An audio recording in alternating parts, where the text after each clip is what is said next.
Célestin Djamène, bonjour. Bonjour Serge Mevikoy.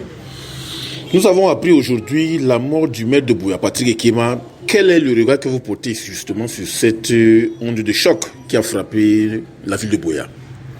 Bien, j'ai envie de dire que j'ai un souvenir relativement récent du maire de Buea, M. Patrick Ekema, que j'ai eu l'opportunité de rencontrer il y a de cela, je crois, 3 ans, à Buea, à l'occasion d'une agression dont il était victime, n'est-ce pas, à son domicile à Buea. Nous sommes partis pour le compte de la mairie de Voilà-Premier, où par rapport aux conseillers du Vouvrir, en tout cas en général, dont nous y sommes allés avec l'époque le délégué du gouvernement pour soutenir un maire de la République qui était agressé dans l'exercice de ses fonctions. Donc j'ai eu affaire à un homme relativement généreux, assez conscient du travail qu'il avait amené dans cette zone-là, et j'allais dire, pour tout dire, très courageux, n'est-ce pas, par rapport à la tempête qui montait déjà à cette époque-là. Et donc, voilà, je crois que, si j'ai bien compris la dépêche, qu'il est mort d'une mort naturelle, voilà, paix à son âme, c'est le chemin de tout le monde, et puis je crois qu'on retiendra de lui que c'était un maire courageux dans la situation que vous connaissez dans le Nozo, et je crois qu'on a besoin de maires qui... il est RDPC, bien évidemment, mais je ne veux pas flatter son bord politique, je n'ai rien à voir avec eux, mais je crois que dans la situation qui était la sienne, il faut quand même saluer le courage de l'homme. Voilà, je ne peux pas en dire plus parce que je ne l'ai pas connu réellement. Mais comment comprendre que certaines personnes se satisfont de cette mort? On apprend en l'occurrence des scènes de liesse à Buea. Je crois que pour ceux qui suivent comme vous l'actualité depuis un certain temps, il y avait quand même, il avait maille à partie avec les ambazoniens du coin. Et donc je crois que quand vous parlez de liesse, il s'agirait plutôt de liesse dans ces milieux-là, parce qu'en vérité, ils avaient mis à mort, ils avaient mis à prix la tête du maire de Buea, Patrick Ekema, donc il est tout à fait compréhensible qu'aujourd'hui qu'ils se réjouissent, qu'ils jubilent de sa mort. Quant à moi, je retiens simplement que c'était un maire courageux. Bien sûr, ces méthodes, je ne les partageais pas du tout. Cela dit, dans un contexte assez tendu, comme celui que nous connaissons dans le sud-ouest, on pourrait comprendre cette attitude. Cela dit, encore une fois, je pense qu'on ne peut pas se réjouir de la mort d'un homme. Moi, je vous parle en tant que chrétien. On peut combattre les idées d'un homme. On ne peut absolument pas se réjouir de sa mort. Voilà, je crois que c'est le chemin de tout le monde. Et puis quand vous mourrez, est-ce qu'on vous apprécierez qu'on se réjouisse de votre mort? Donc je ne tomberai pas dans cette bassesse. Simplement, je réaffirme que malheureusement, cette guerre civile dans le nord-ouest, sud-ouest, est une guerre qui a des responsables connus, notamment celui qui occupe actuellement les locaux d'Etoudi, et que cette mort n'a vraiment rien à voir avec cette tension-là. Je comprends la liesse de la part de ses ennemis, de ses adversaires, c'est tout à fait explicable, donc voilà, il faut dire la situation, c'est la mort, c'est une mort naturelle, elle n'a rien à voir avec la guerre, dans le Nozo, et puis je dis paix à son âme. Il y a également un autre fait d'actualité qui a marqué cette semaine, à savoir la visite de Jean-Yves Le Drian au Cameroun qui a rassemblé certains hommes politiques. Mais on a constaté particulièrement que vous n'avez pas été tendre envers ce dernier, puisque vous avez estimé que le colon est encore venu une fois de plus rassembler certains leaders au Cameroun. Oui, parce que je veux dire que Jean-Yves Le Drian, que je considère d'abord comme le ministre des colonies, est venu pour cela jouer un peu paternaliste, même beaucoup d'ailleurs. Et je crois qu'il faut répéter assez souvent aux Blancs, en général, et aux Français en particulier, que la colonisation est terminée. Donc il n'a pas à s'immiscer dans les affaires de la République du Cameroun. La crise de nos eaux, nous pouvons parfaitement la résoudre nous-mêmes, sans faire appel à qui que ce soit. Le fait qu'un Français, la France, non pas la communauté internationale, dont le Cameroun fait partie, viennent à Yaoundé et à Douala et à Maroua essayer de distribuer des petites leçons de politique intérieure, me choque. Et quand je vois certains opposants, comment dirais-je, s'aguicher de manière ostentatoire avec ce ministre français, je suis choqué, c'est dégoûtant. Je pense que nous devons gagner en maturité politique et montrer que nous sommes des personnes matures et responsables dans notre combat pour la libération du Cameroun. Donc je n'accepte pas cette attitude puérile et assez choquante de certains opposants qui se sont empressés uniquement à faire des profils, des selfies avec M. Le Drian. Donc il n'a rien à dire sur le Cameroun. La France, on connaît sa position. Le Cameroun n'est pas l'ami de la France. Le Cameroun, comme d'autres pays africains, pour la France, constitue un gros gibier, un gros bétail, une source de pillage et de revenus.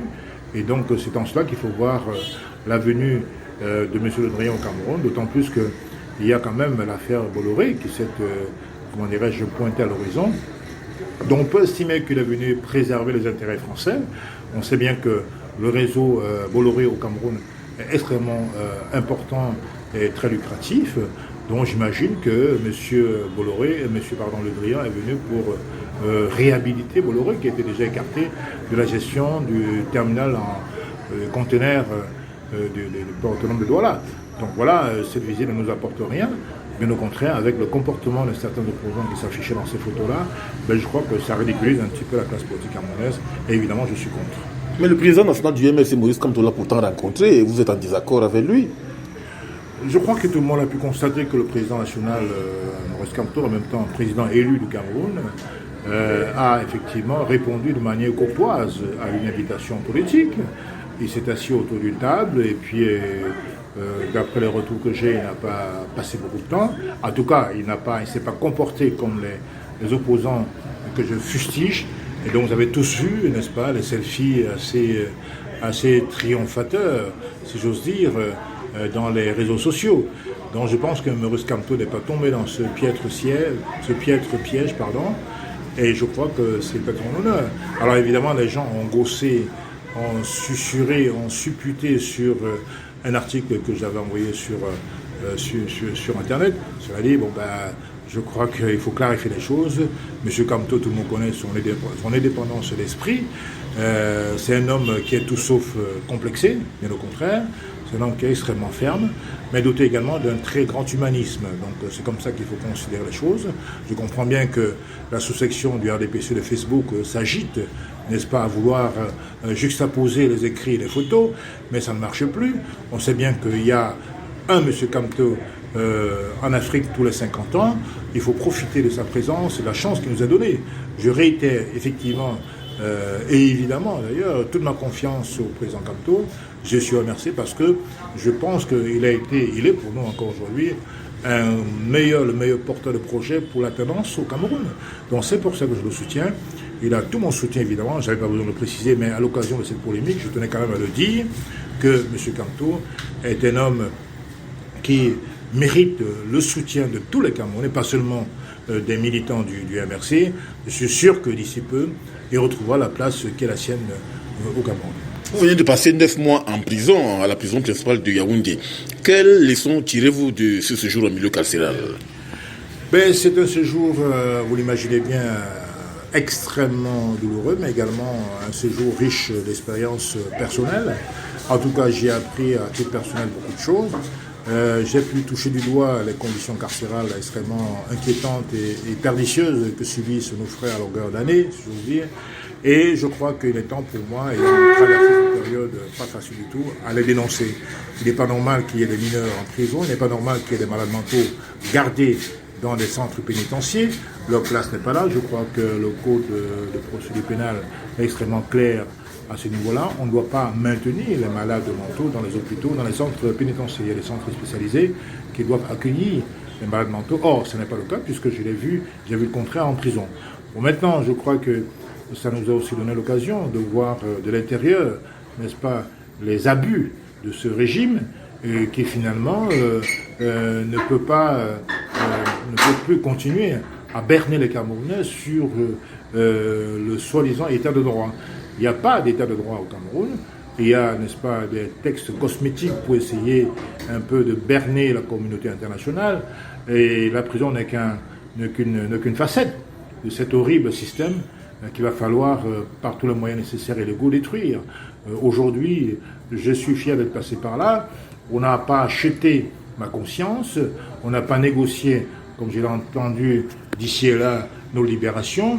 Nos libérations est une libération qui émane c'est simplement apparemment de M. Biya, mais que j'impute au Seigneur Jésus-Christ qui a bien voulu,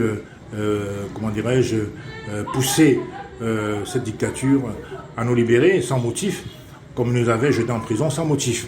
Donc notre combat en tout cas continue. Je n'ai pas d'intention de reculer d'un iota, parce que mon combat est basé sur la conviction. Elle continuera sur la base de la conviction. Moi je n'ai pas l'intention de stigmatiser quelque individu que ce soit, mais je combats pour les idées, pour un Cameroun plus libre, plus prospère et plus juste.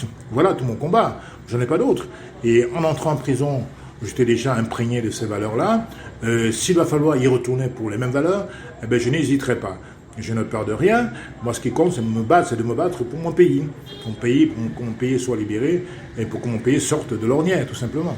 Est-ce que les alliés et le président du MRC ont négocié cette libération? Le président national du MRC, vous dites dénoncer la libération? Ont négocié cette libération. C'est ce que je suis en train de vous dire. Je veux dire qu'il faut balayer d'un revers de main ces accusations. Parce que d'aucuns parlent de lettres d'excuses que les alliés et le président national auraient rédigées. Ben non. Alors qu'on les montre. Dans ce cas-là, si vos confrères pensent qu'on a négocié pour être libéré, je crois que le métier de journaliste, qui est un métier extrêmement noble et extrêmement ancré dans la société, mérite un peu de dignité, de respect. Donc quand on avance une telle allégation, on doit pouvoir les corroborer par des documents. Ce n'est pas des copies, pour qu'on puisse voir le début, le commencement de preuves. Il n'en est rien. Il y a des petits farceurs qui s'agitent un peu sur les réseaux sociaux ou sur le plateau de télévision, qui disent tout et n'importe quoi. Il est clair aujourd'hui qu'il ne pouvait pas y avoir de négociations. Je dirais même, bien au contraire, qu'il y a une tentative d'approche des leaders du MRC à la prison principale de Koningui, qui essayait un petit peu de nous amadouer en nous faisant croire qu'il était nécessaire que nous demandions pardon. Alors moi je leur ai répondu tout sec que les victimes ne demandent jamais pardon. C'est à eux de s'excuser des crimes et des exactions qu'ils ont commises. Si je ne prends que mon cas personnel, vous savez très bien que j'ai été victime d'une tentative d'assassinat, et ça mérite quand même une excuse publique. Alors je les attends toujours. Donc s'il y avait quelqu'un à présenter des excuses, ce ne serait pas M. Niamène ou M. Kamto, ce serait bien ceux de nos agresseurs qui ont cru devoir nous porter préjudice en nous embastillant sans aucun motif. Notre arrestation, vous le savez, était totalement illégale, nos détentions illégales, et notre procès devant le tribunal militaire, Dieu merci, il y a eu un arrêt de poursuite qui était totalement illégal. Donc cette procédure, du début jusqu'à la fin, n'a obéi à aucun principe juridique. Donc on était vraiment dans l'état de nature le plus total, mais je réitère encore une fois de plus que je remercie le Seigneur pour cette libération, tout simplement. Mais en tout cas, rassurez-vous, on n'a jamais, je suis formel là-dessus, libéré et négocié quelque libération que ce soit. À quel chantier allez-vous d'ores et déjà vous atteler à résoudre véritablement dans le champ politique camerounais, Célestin Diamène? Moi, je suis actuellement à Douala, ma ville natale, la ville où j'ai grandi. J'ai déclaré publiquement comme Sosten Lipote, notre secrétaire à la communication, comme Sam Severango, comme Michel Doké il y a plus de 2 ans, que je suis candidat à la mairie, notamment pour ce qui me concerne à la mairie de Douala 5e. Cette mairie, je la prendrai parce que je me bats au nom du MRC et pour les valeurs républicaines qui incarnent le MRC pour le Cameroun. Donc, j'ai autour de moi des militantes et des militantes totalement déterminées à offrir au MRC sa première grande mairie. Je rappelle au passage que le MRC, le Douala 5, est la première mairie du Cameroun.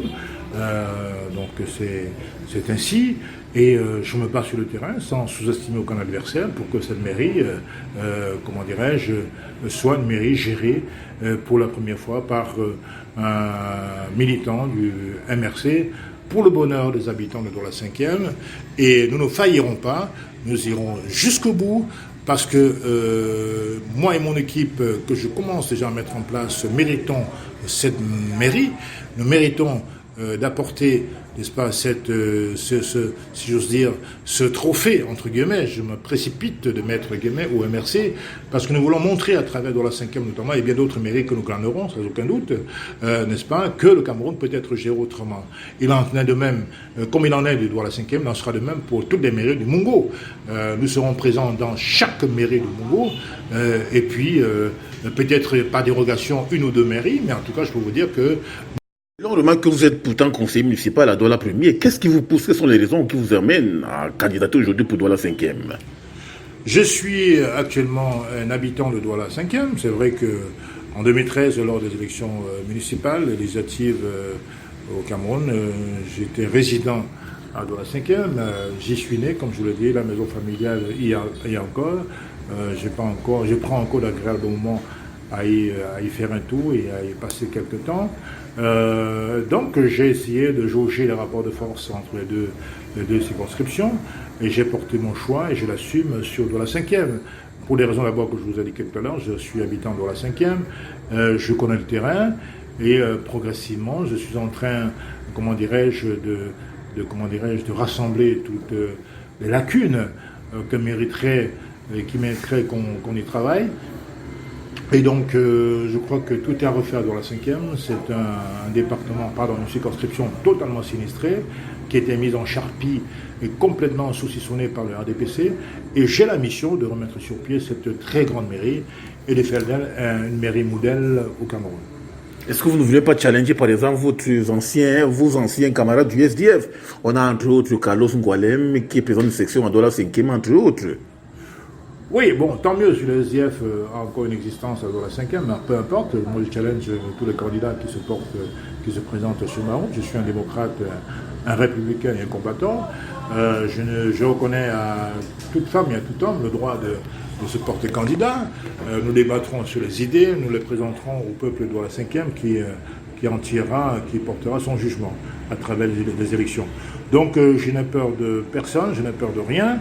Je suis déterminé à donner un autre visage à ma commune de Douala 5e et je n'ai pas envie de parler aujourd'hui des candidats adversaires, et parce que je suis sûr qu'il n'y a pas de doute pour moi, même si nous sommes sérieux dans le travail que nous menons, même si nous ne sous-estimons personne, je suis convaincu que cette mairie désormais sera une mairie MRC. Vous avez parlé tout à l'heure des mairies que vous voulez également glaner dans le Mungo. Mais on observe depuis ces derniers jours qu'il y a un tollé que Paul Éric King est créé, notamment dans certains espaces médiatiques où il estime que le président national du MSC ne respecte pas des engagements et qu'il voudrait justement s'accaparer le Mungo. Est-ce que les déclarations de Paul Éric King aujourd'hui ne mettent pas en scène les différents accords qui auraient été signés lors de la présidentielle entre les alliés et le MRC? Moi, je ne me préoccupe pas d'une tempête dans un verre d'eau.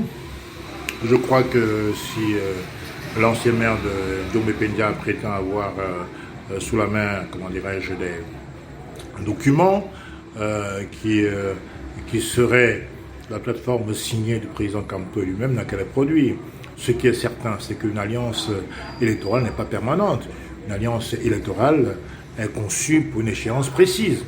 Elle a été pour la campagne 2018 qui est maintenant derrière nous. La campagne présidentielle 2018 est terminée. Si monsieur l'ancien maire de Pendia sollicite une autre alliance, il n'a qu'à la renouveler, il n'a qu'à la solliciter. Ce n'est pas en faisant du chantage au MRC sur le plateau de télévision que ça pourrait changer quoi que ce soit. Alors, cependant, personne, aucun Camerounais de bon sens ne peut imaginer que le MRC puisse offrir, entre guillemets, tout un département à un monsieur pour ses beaux yeux. Non, ça n'existe nulle part sur la planète. Il est clair qu'aujourd'hui, le MRC est un esprit, c'est une dynamique, c'est un mouvement extrêmement puissant et implanté dans le Mungo. Donc il est hallucinant de penser un instant que nous n'aurons pas des candidats à MRC dans cette région, dans ce département du Cameroun. Non, c'est complètement faux. Et on ne livrera aucun département à personne, y compris celui de Mungo. Alors maintenant, si l'ancien maire de Pendia se sent les ailes assez fortes pour concurrencer le MRC, il n'a qu'à venir face au MRC. On verra enfin qui est plus percutant ou plus populaire dans cette zone du littoral, tout simplement. Donc, il faut arrêter le chantage. On ne chante pas face au MRC. On ne mène pas de chantage face au président du MRC.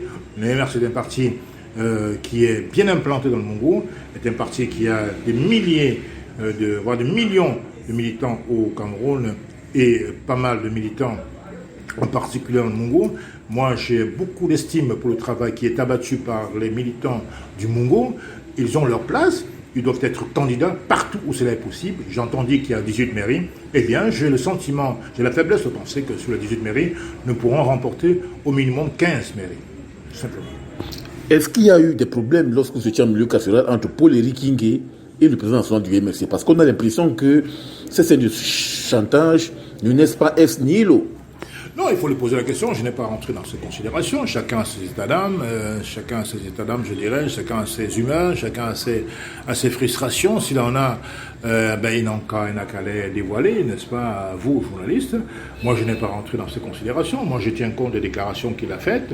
Et puis, vous avez vécu au moins 9 mois avec lui en prison là-bas. Et j'ai vécu 9 mois. Je ne peux pas être l'auteur de ces frustrations, qui sont par définition des choses extrêmement personnelles, qui sont ancrées en vous-même. On ne peut pas déduire comme ça facilement les frustrations des uns et des autres.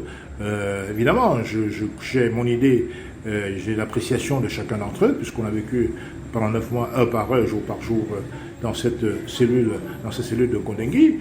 Mais quant à ce qui concerne ses motivations et le fondement de ses déclarations, je pense qu'il serait beaucoup plus aisé, beaucoup plus, indiqué de lui poser la question.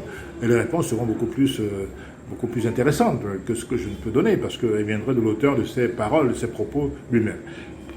Ce que je peux dire maintenant, c'est que nous, dans l'échéance qui approche à grands pas, si le calendrier électoral, est maintenu pour février 2020, l'MRC n'a pas l'intention, à aucun moment, et ça a été le cas, de se retirer du Mongo. Non, il faut être un peu toqué pour penser que nous allons laisser, ce département à un allié ou à un pseudo-allié. Non, il faut être sérieux.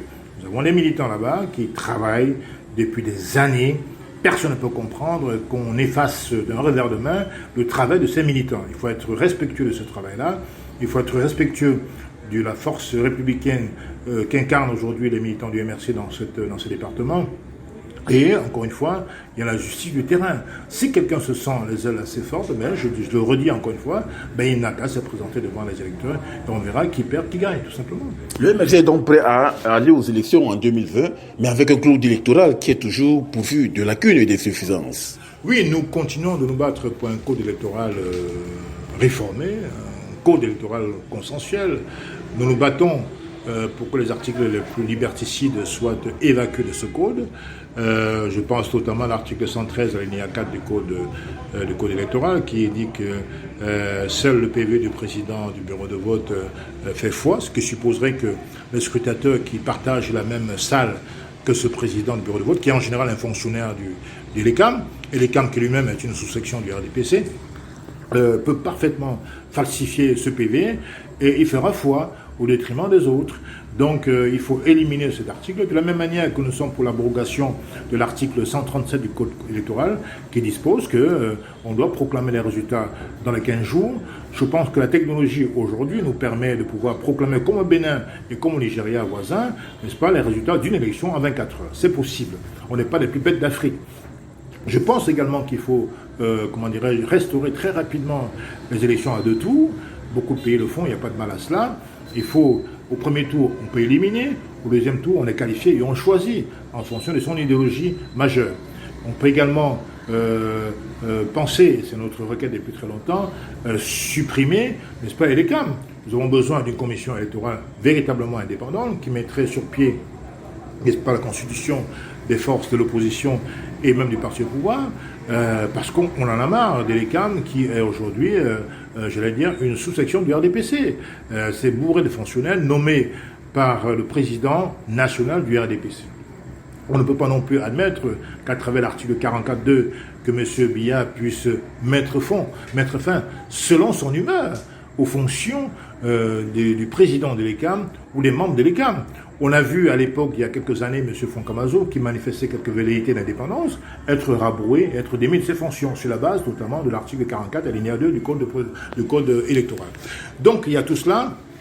Et je peux vous citer plein d'autres articles, l'article 41, alinéa 3 du code, électoral, qui dispose que le président de la République, qui est en même temps au Cameroun président d'un parti en compétition, qui rémunère le président de l'ECAM, le vice-président de l'ECAM et les membres du conseil électoral.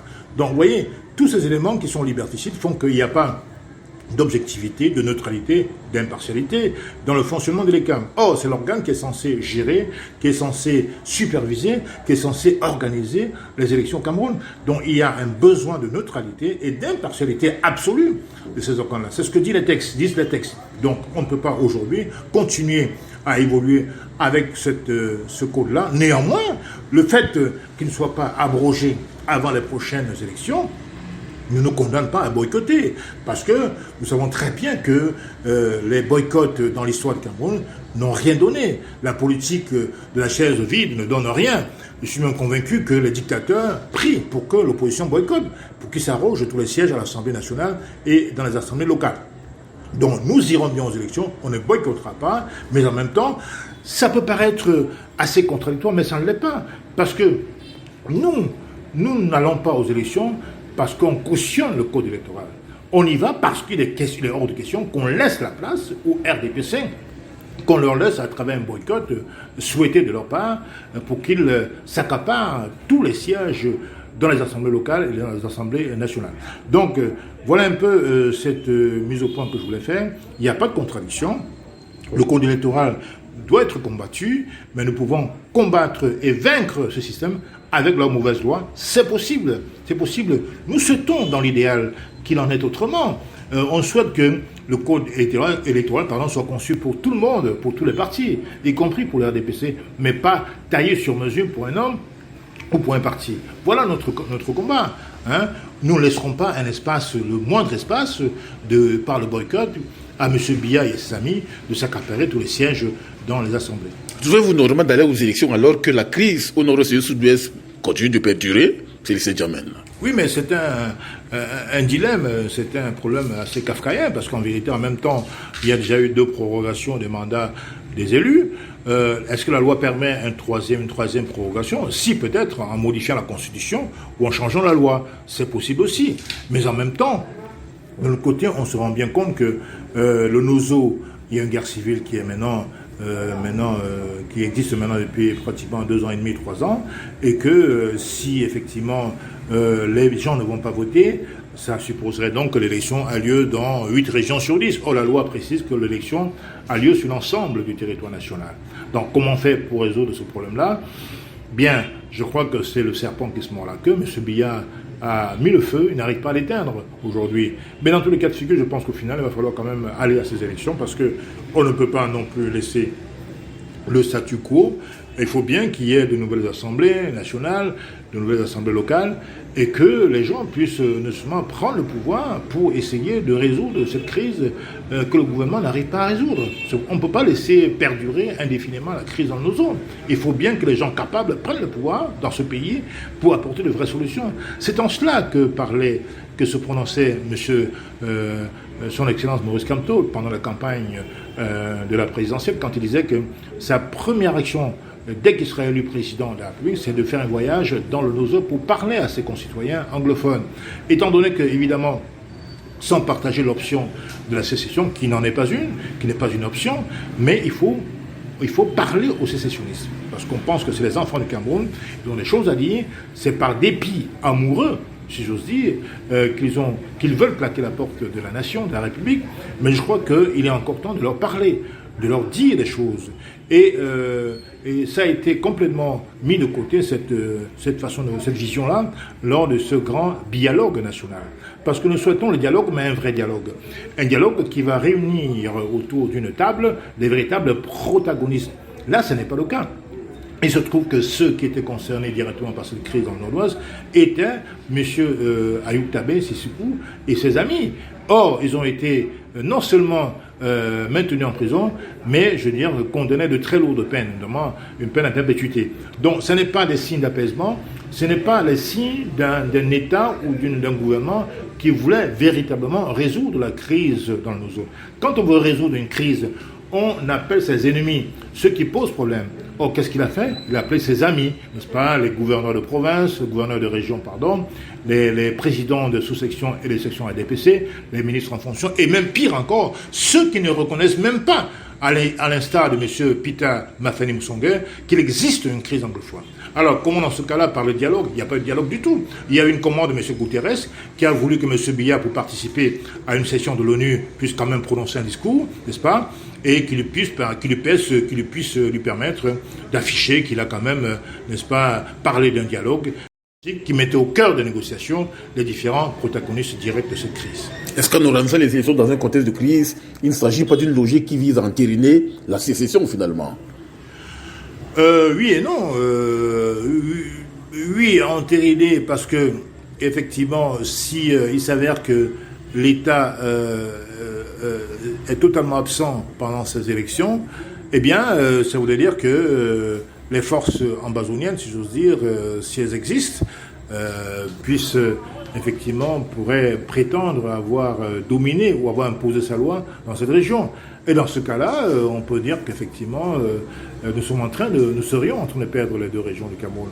Non, parce que je crois que si nous avons encore un État, elle peut parfaitement s'organiser afin que les habitants du nord-ouest, sud-ouest, qui souhaitent prendre part à cet exercice citoyen que de voter, de le faire effectivement. Donc la balle est dans leur camp. Encore une fois, je crois que les racines du mal sont connues. Les racines du mal, ce qu'on a toisé cette crise qui a émergé depuis 2016.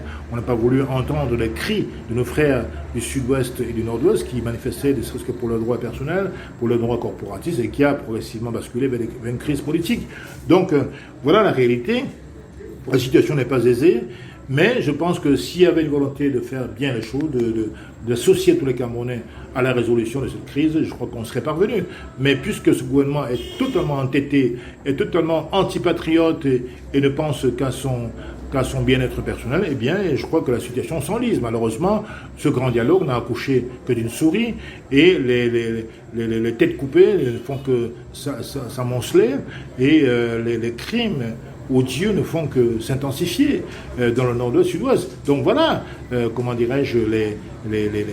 conséquences de la crise du grand dialogue, ou plutôt du grand dialogue national. Il est temps aujourd'hui que ceux qui sont incapables puissent céder la place à ceux qui sont capables pour apporter une solution définitive et durable à cette crise dans le nord-ouest. Célestin Djamène, merci. C'est moi qui vous remercie. Et mieux encore qu'il a convoqué un dialogue. Mais il n'en est rien du tout. Il n'y a pas eu de